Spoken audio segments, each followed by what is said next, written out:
Insinyur Sapomi dan warga masyarakat di Kampung Nordami menyampaikan selamat datang. PJ Bupati Kabupaten Biak Numfor yang mewakili Sekda Kabupaten Biak Numfor.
Puji nama Tuhan, kita bersyukur kepada Tuhan karena oleh kasih dan anugerah Tuhan kita berada di malam hari ini. Kita bersama-sama bersama keluarga besar Kampung Adat Nordami. Puji syukur kita panjatkan kehadirat Tuhan bahwa dengan campur tangan Tuhan kita diperkenankan mengalami kasih-Nya hingga saat ini. Baik, yang kami hormati, yang kami kasihi, mewakili PJ Bupati Biak Numfor, staf ahli 1 bidang pemerintahan, hukum dan politik, yang kami kasihi Bapak Francisco Olah Esos MM, mewakili Bupati terpilih Kabupaten Biak Numfor yang kami kasihi, selamat malam. Baik, Bapak Ibu hadirin undangan sekalian, ibadah kita malam hari ini dengan tema marilah sekarang kita pergi ke Bethlehem, dengan subtema melalui perayaan Natal kita tingkatkan kasih persaudaraan persatuan menuju Kampung Adat Nordami tahun 2025.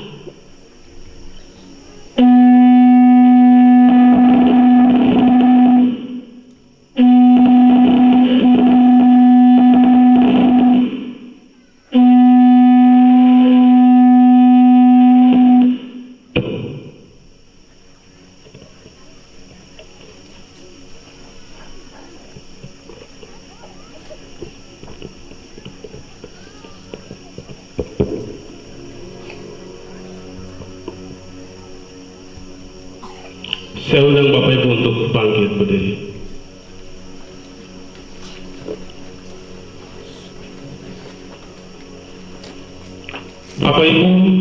saudara-saudari yang terkasih dalam Kristus, marilah sekarang kita pergi ke Bethlehem. Bawalah semua persembahanmu sebagai ungkapan terima kasih atas kelahirannya yang membawa keselamatan bagi saudara dan saya. Dan bersama para malaikat di surga, mari kita berikan hormat bagi Allah Bapa, hormat bagi anaknya, dan hormat bagi Roh Kudus. Kidung Jemaat 81 ayat pertama dan ayatnya yang kedua.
Panggilan beribadah dari Bethlehem sampai Nordani, terdengar suara tifa berbunyi, memanggil kita semua berkumpul dan bersatu hati memuji Yesus.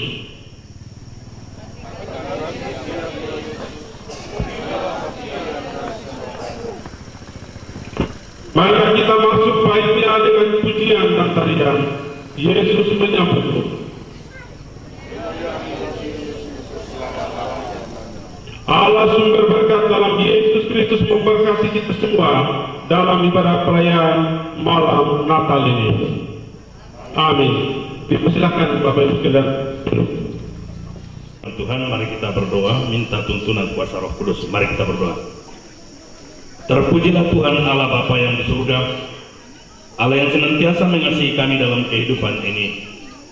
Itulah bukti nyata yang tidak dapat kami sangkal pada malam hari ini, di mana Tuhan boleh mengumpulkan kami bersama-sama dalam rangka perayaan Natal kampung adat Nordani dan Buramber, dalam rangka mensyukuri kasih karunia Tuhan di tengah-tengah kehidupan kami. Karena itu kami akan membaca dan merenungkan sebagian firman-Mu. Tolong kami dengan Roh-Mu yang kudus, terangi hati dan pikiran kami semua, supaya melalui firman ini boleh menjadi bagian dalam kehidupan kami, berakar dan bertumbuh. Kami juga dapat mengetahui bahwa sesungguhnya Injil itu adalah kekuatan Allah yang menyelamatkan setiap orang yang percaya. Kuasai kami semua ya Tuhan, jauhkan kami dari pikiran-pikiran yang bertentangan dengan kehendak-Mu. Berbicaralah kepada kami, hanya di dalam nama Yesus Kristus firman yang hidup kami berdoa. Amin.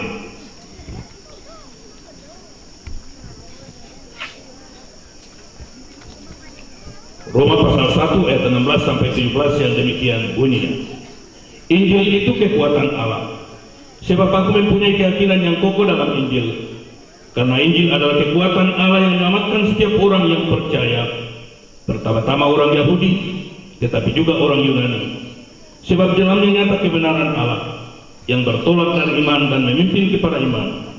Seperti ada tertulis, orang benar akan hidup oleh iman. Demikian bacaan firman Tuhan untuk kita pada malam hari ini. Kalau kita lihat dalam Injil Yohanes pasal 1 ayat 1, di sana dikatakan pada mulanya adalah firman, firman itu bersama-sama dengan Allah dan firman itu juga Allah. Kalau kita sampai pada ayat yang ke-14 dikatakan firman itu telah menjadi manusia dan diam di antara kita, dan kita telah melihat kemuliaannya, yaitu kemuliaan yang diberikan kepadanya oleh Anak Tunggal Bapa, penuh kasih karunia dan kebenaran. Nah, itu berarti kita tahu bahwa Injil itu adalah Yesus Kristus sendiri.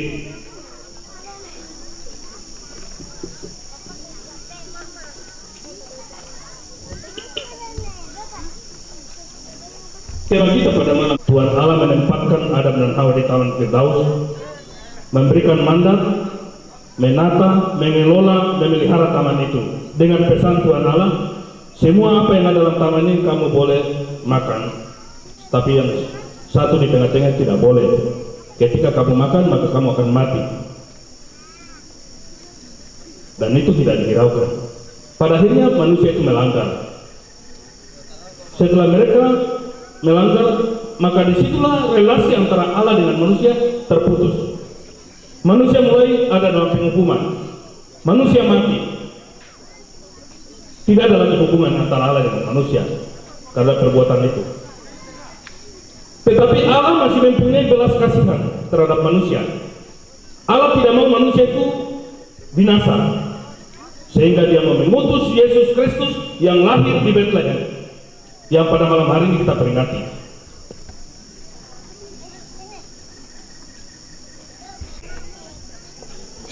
Karena setelah peristiwa Bethlehem, peristiwa Golgota, maka seluruh umat manusia telah mendapat bagian keselamatan di dalamnya. Tidak ada lagi yang tidak selamat. Semua orang telah menerima keselamatan. Tetapi yang menjadi persoalannya ialah apakah keselamatan itu bisa menjadi milik kita? Kalau kita sudah percaya kepada Yesus, maka itu berarti harus terjadi transformasi dalam kehidupan kita. Perubahan dalam arti kata bahwa kita harus hidup dalam pertobatan, ketaatan, kesetiaan kepada Allah. Sehingga apa yang dikatakan tadi, mari kita ke Bethlehem, identik dengan itu. Bagi keselamatan itu menjadi milik kita sekalian.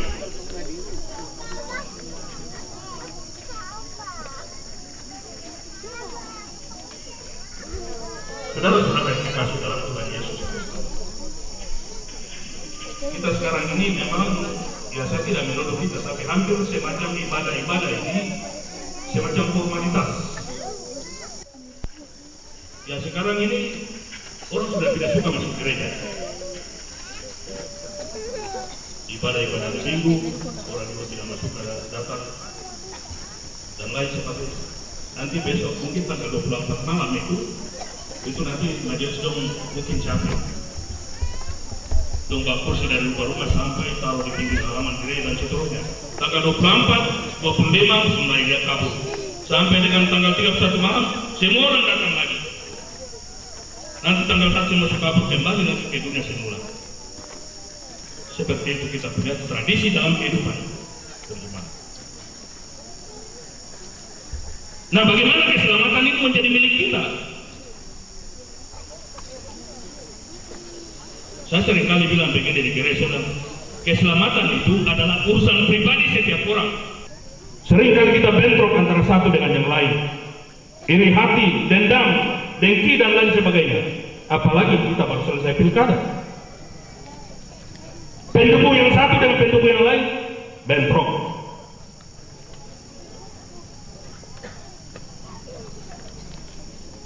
Terjadi kebencian dan lain sebagainya. Menggugat antara satu dengan yang lain. Memang saya juga tidak setuju. Semestinya para kandidat ini, kalau itu semua tiga-tiga di situ kita berdoa sama-sama untuk dorang. Bukan sepihak, ini kita doakan ini, terus ini kita doakan, tidak seperti itu. Pendeta itu netral. Dia harus ada di tengah-tengah. Umat itu dia punya. Bukan saya pendeta baru saya pilih doakan ini satu, ini saya doakan dua, ini saya doakan tiga, tidak seperti itu. Bawa dorang datang semua di sini, kita berdoa sama-sama. Nanti Tuhan yang pilih. Begitu. Kalau begitu, kita pendeta sudah masuk dalam politik, terlibat dalam politik praktis. Nah, ini tidak boleh. Saudara-saudara kekasih dalam Tuhan Yesus Kristus, Injil itu adalah kekuatan Allah yang menyelamatkan setiap orang yang percaya. Ya, kalau kita sudah tahu ini sebagai kekuatan Allah, ya mari kita berubah. Melalui perayaan Natal, kita tingkatkan kasih persaudaraan, persatuan menuju kampung adat Mordani.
Saya berikan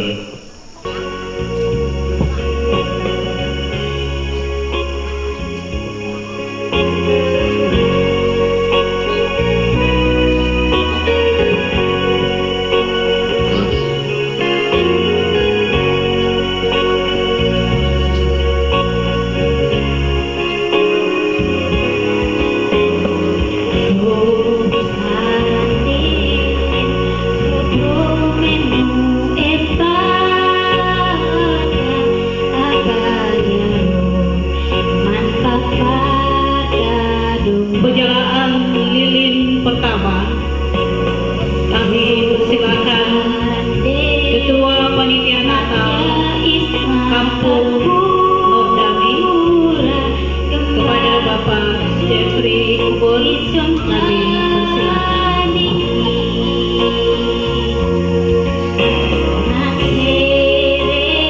Yesaya 7 ayat 14. Itu Tuhan sendirilah yang akan memberikan kepadamu suatu pertanda. Sesungguhnya seorang perempuan muda mengandung dan akan melahirkan seorang anak laki-laki, dan ia akan menamainya Yesus.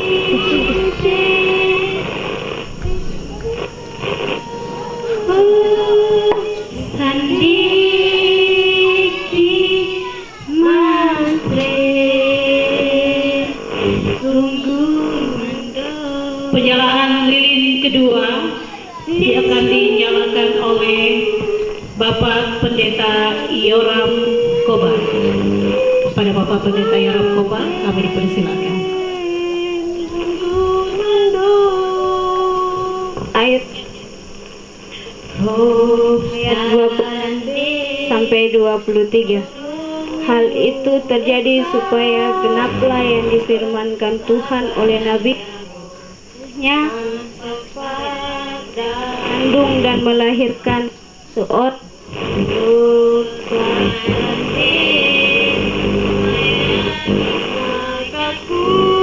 nyertai kita. Penyalaan lilin ketiga akan dinyalakan oleh Kepala Kampung Adat Nordami kepada Bapak Harun Yarangga. Kami persilakan.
untuk bersalin, dan ia melahirkan seorang anak laki-laki. Anaknya yang sulung lalu dibungkusnya dengan lamping dan dibaringkannya di dalam palungan, karena tidak ada tempat bagi mereka di rumah penginapan. Pemasangan lilin ketujuh, DPRK Dian Nempol atau yang mewakili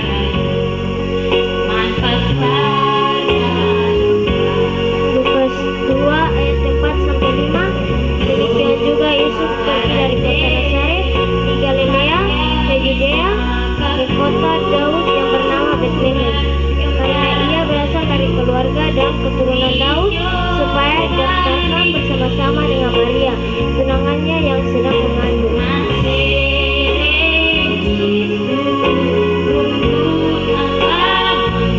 pemasangan lilin ke-8, mewakili para undangan Kepala Kelurahan Ajereu, Bapak Edwin Rumaropen.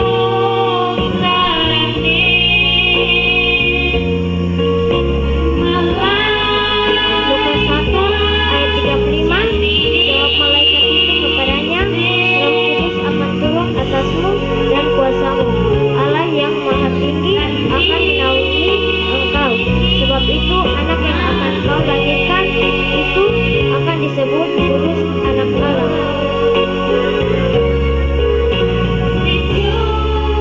Pemasangan lilin ke-9,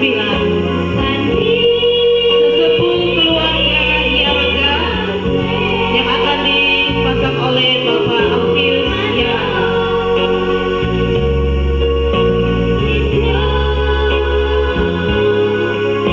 Mewakili sesepuh keluarga Yaraga, kalau ada kami persilakan.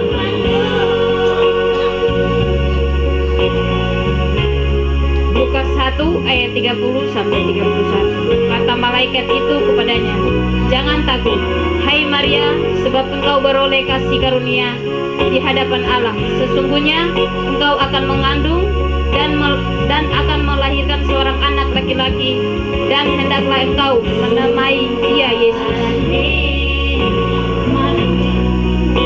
Pemasangan lilin ke-10 yang akan dipasangkan oleh sesepuh kampus Adat Nordani kepada Bapak Yosias, kami persilakan. Bapak Yosias Horota, kami persilakan.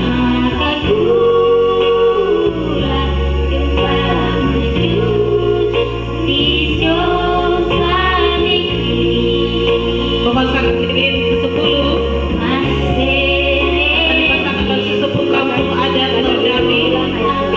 Kami persilakan Bapak Horota. Hai putra Sion, putra Sion,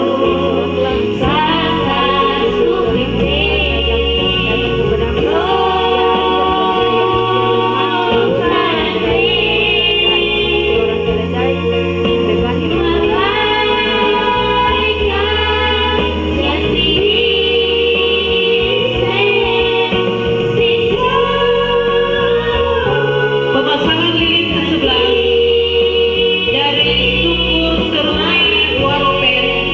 Kami persilakan Bapak Tirus Horota.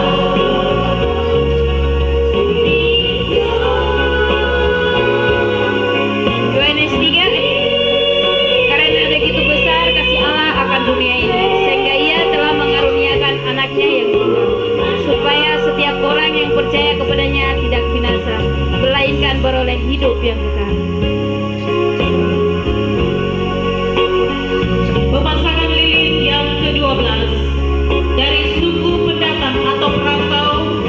Kami persilakan Bapak Henok Haumang.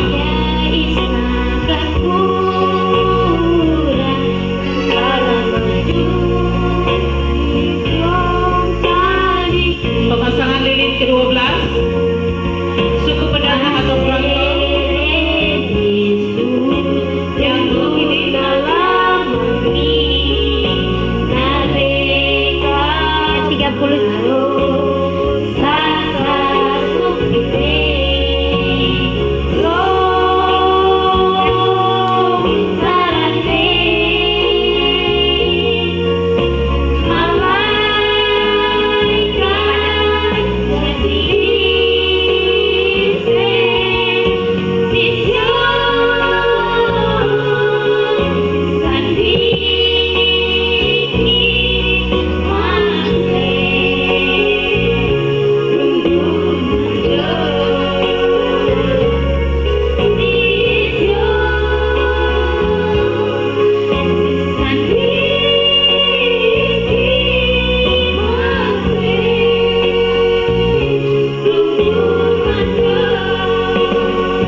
Kudus